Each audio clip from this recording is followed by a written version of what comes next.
सारे ठीक ठाक होंगे। Continuing from where we left before, हम लोगों ने फिजिकल इन्वायरमेंट के बारे में गुफ्तगू कर ली है। Now we move towards the biological environment. और बायोलॉजिकल कंपोनेंट क्या है इन्वायरमेंट का?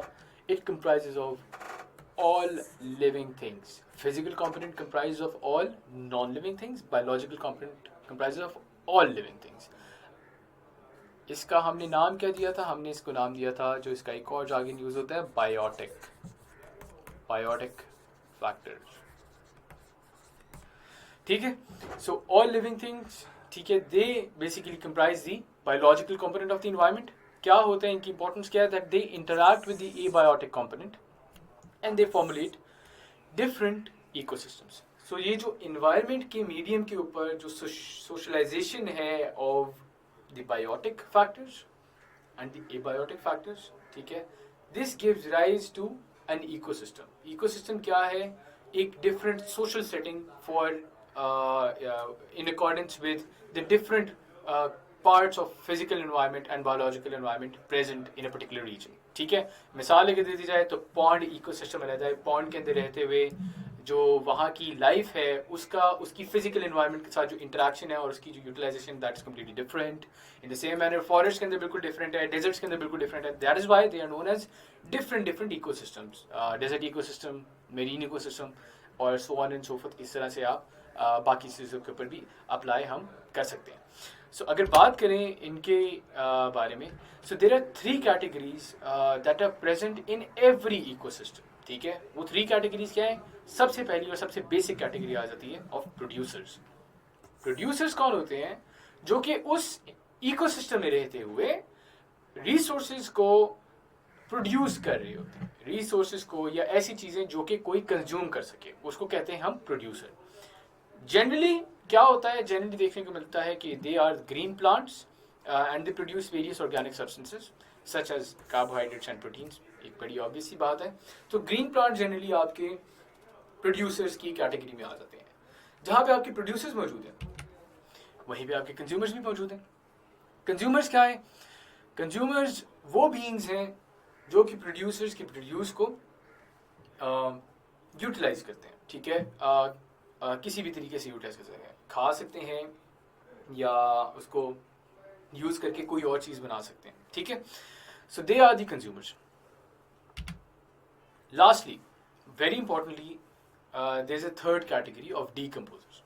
प्रोड्यूसर्स ने बनाया, कंज्यूमर्स ने कंज्यूम किया, और कंज्यूम करके जब उनकी एक लाइफ, एक मुद्दत खत्म हुई, तो उस मुद्दत के बाद जो एक डेड बॉडी बच जाती है उसको डीकम्पोज करना भी बड़ा ज़रूरी होता है। और डीकम्पोजर जो है उन्हीं की ये रिस्पॉन्सिबिलिटी बनती है। सो ये क्या है? ये ओवरऑल इन तीनों का एक नेक्सस है जो कि एग्जिस्ट करता है इन द बायोलॉजिकल इन्वायरमेंट, और यही बायोलॉजिकल इन्वायरमेंट को डिफाइन भी कर रहा होता है। Producers, consumers, decomposers. मिसाल ले लेते हैं।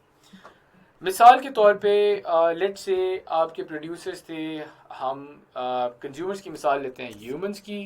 प्रोड्यूसर्स में वही बात, आपके प्लांट्स हो गए। हमने प्लांट्स को इस्तेमाल किया, खाना खाया, and then at the end of the day when we die, so हम डाई, जब when we die then the decomposers they start their job. और वो क्या करते हैं?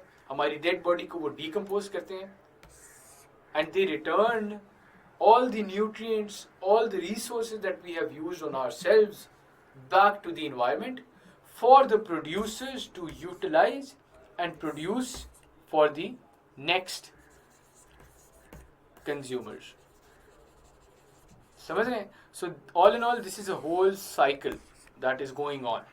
ठीक हो गया? So मिसाल हमने क्या दी? Plants, उनको हम लोगों ने consume किया and then decomposers उन्होंने back to square one हमारी चीज़ों को इन्वायरमेंट में भेज दिया। So we are all back to square one at any instance in our lifes. हमारी ज़िंदगी में ऐसा वक्त आता है, मरने के बाद, ज़िंदगी में तो नहीं खैर आता, ज़िंदगी के बाद ही आता है, तो उसके बाद we come back to square one where we all started from. ठीक है, मट्टी से हम बने, मट्टी से हम वापस आ जाए। तो ये जो बात कही जाती है ना, उसका मतलब बेसिकली ये है कि मट्टी से हम बने, मट्टी से हम लोगों ने चीज़ें उगाई, खाया पिया, वापस वहीं पे। So this is all part of the biological environment. Moving forward with the social environment. Now we know कि आपके यहाँ बायोलॉजिकल इन्वायरमेंट एग्जिस्ट करती है. We know that we have this क्या कहते हैं physical component of the environment as well. So we have biological component of the environment, we have the physical component of the environment, and we know कि इनका जो एक relationship है या इनका जो मिलना जुलना है वो it gives rise to an ecosystem. इसी को अगर हम डिटेल में थोड़ा सा पढ़ें, सो द सोशल इन्वायरमेंट क्या है, जो डिफरेंट आपके लिविंग ऑर्गेनिजम्स मौजूद हैं उनका आपस में इंटरेक्शन, और उन लिविंग ऑर्गेनिजम्स का जो आपकी इन्वायरमेंट है उसकी जो रिसोर्सेज वो आपको मुहैया करती हैं इन लिविंग ऑर्गेनिजम्स को, उसकी utilization. So this is a two way thing, जिसके अंदर आप दूसरे ऑर्गेनिजम्स के साथ भी इंटरेक्ट करें और दूसरी सतह के ऊपर आपको जो रिसोर्सेज मुहैया की जा रही हैं आप उनका भी इस्तेमाल करते हुए अपने आप को सस्टेन करें. ठीक है. सो this is comes under the ambit of social component of the environment. Social constituent environment mainly consists of various groups of population, different living organisms like birds, animals, etc. जो कि आपस में इंटरैक्ट करते हैं. ये बात क्लियर है. अच्छा, इंटरैक्ट इन्होंने आपस में किया, एक तो आपस में इनका पूरे का पूरा सिस्टम बना. ठीक है ना. इसके अंदर दे कम इनटू अ स्टेट जिसके अंदर प्रेसिडेंट सेट होता है, एक नेचुरल सिस्टम बनता है. ठीक है. इसी को किसी हद तक अपने लफ्जों में बंद करते हुए एरिस्टोटल ने कहा, one of the famous Greek philosophers, that man is a social animal. ठीक है. एक सोशल एनिमल है जो कि सोशलाइज करता है ना अपने डिफरेंट लोगों के साथ, और उसके अंदर बात समझने की ये है कि सोशलाइजेशन जो है वो सिर्फ बंदे तक महदूद नहीं होती. आपकी सोशलाइजेशन इर्द गिर्द में मौजूद तमाम लिविंग और नॉन लिविंग चीज़ों के साथ भी होती है.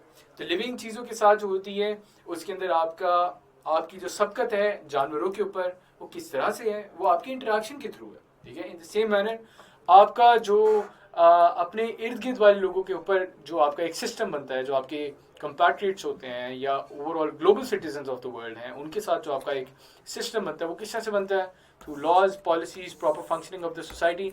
अब proper functioning of the society कैसे होगी, जब आप डेवलपमेंट करेंगे. Human beings and development go hand in hand. ठीक है ना. They are two mutually exclusive phenomenons. Mutually inclusive phenomenons, right. So उसी में अगर आप देखें तो डेवलपमेंट हम किस तरह से करते हैं, by utilizing the resources that the environment gives. और वो रिसोर्सेज को यूटिलाइज करके हम लोग फैक्ट्रीज बनाते हैं, फैक्ट्री से हम और चीज़ें इस्तेमाल करके फिर हम और अपने गुड्स को पॉलिश करके लेके आते हैं एंड यूटिलाइज करते हैं. ठीक है.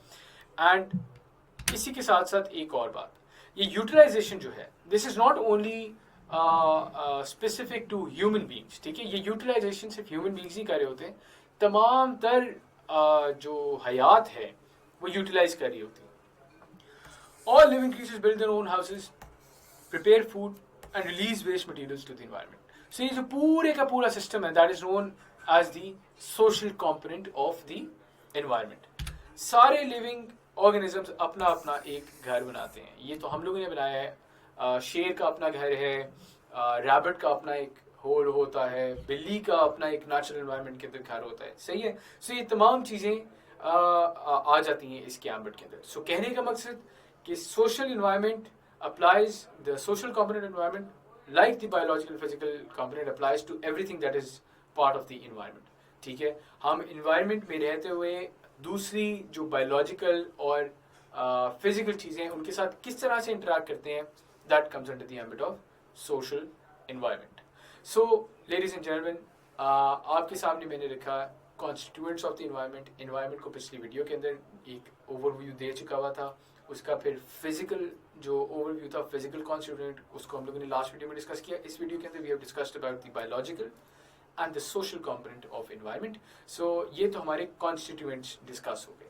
अगली वीडियो के अंदर मैं जो physical part of the environment, physical constituent of the environment, उसको ब्रेक डाउन करूंगा इन 3 डिफरेंट जोन्स. उन 3 डिफरेंट जोन्स को फिर हम पढ़ेंगे एंड वी विल स्टडी कि उनकी यूटिलिटी क्या है और उनका फिर इम्पैक्ट क्या है ओवरऑल इन्वायरमेंट के ऊपर नेक्स्ट वीडियो के अंदर.